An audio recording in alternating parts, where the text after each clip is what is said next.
আসসালামু আলাইকুম। আজকে চলে আসলাম শাইন মিডিয়ার সাথে দেখা করতে। আর সাথে আছে আমার এই ভাই মুখ থেকে একটা গান শুনবো, তো সবাই শুনুন গানটা। ভাই, আপনার নামটা আগে বলুন। আমার নাম মোহাম্মদ পলাশ মিয়া, আমার বাড়ি অলিপুর। আচ্ছা, আপনাদেরকে একটা বিনোদন দেওয়ার জন্য একটা গান বলি।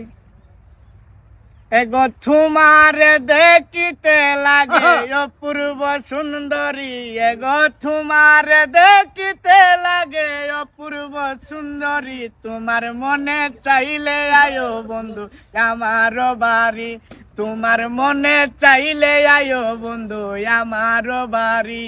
হাইরে, আমি একটা বাউল মানুষ, নাই বাড়ি গাড়ি, আমি একটা বাউল মানুষ, নাই বাড়ি গাড়ি, তোমার বাঁকা টুটের হাসি দিয়া মন কলাই চুরি, তোমার বাঁকা টুটের হাসি দিয়া মন কলাই চুরি।